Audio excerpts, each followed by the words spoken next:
Tayo ba ay sumamba sa mga Diyos-Diyusan?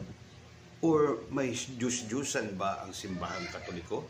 Ito po ay sagutin natin.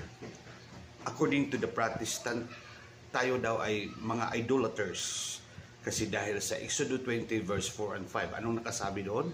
At sabi doon ni Lord kay Moses, huwag kang gagawa or uukit kahit anong larawan na upang sambahin nyo at yukuan nyo, ako'y magalit sa inyo. Bawal.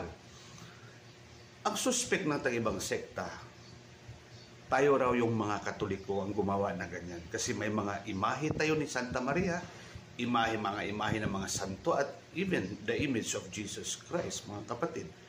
Pero hindi nila alam kung paano mag-interpret ng Biblia. Kasi sa Exodus 24, nangyari po ito sa panahon ni Moses. No?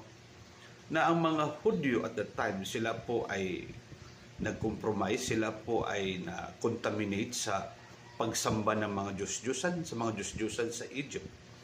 Kaya nagalit si Lord sa kanila. Pero tingnan naman natin ang Exodus 25, 18, 19. May sinabi doon, si Moses pa rin na sinabahin na Lord, sa Exodus pa rin, gagawa ka ng dalawang imahe ng cherubim at ilagay mo sa mercy seat, no, sa Ark of the Covenant, upang sambahin at yukuan mo ako. Ang ibig sabihin, mayroong bawal at mayroong hindi bawal. Ano po ang hindi bawal? Yung mga sacred images natin. Kasi po, itong mga sacred images natin, kapatid, ay talagang may nangyari po. It is just a representation. Like for instance, the Divine Mercy. Mayroong theological statement na nagsabi ng ating Diyos ay punong-puno ng kahabagan. Yung Nazareno, kasi nangyari because Jesus Christ is from Nazareth. Siya po'y pinanganak at napako sa cross. Kaya doon, may mga rason po. Kaya, before tayo huhusga, paalala lang sa mga taibang sekta, basahin mo muna ang bersikulo, unawain mo, ang tawag natin dyan, let us read the Bible according to its context. Ang Katoliko po, hindi sumamba sa mga Diyos-Diyusan.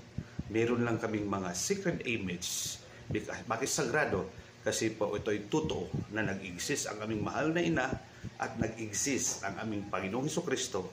Kaya ginawa namin ng imahe para pag-alaalala sa amin na ang Diyos natin ay punong-puno ng kahabagan. Tayo ba ay sumamba sa mga Diyos-Diyusan? Or may Diyos-Diyusan ba ang simbahang Katoliko? Ito po ay sagutin natin. According to the Protestant, tayo daw ay mga idolaters. Kasi dahil sa Exodus 20 verse 4 and 5, anong nakasabi doon?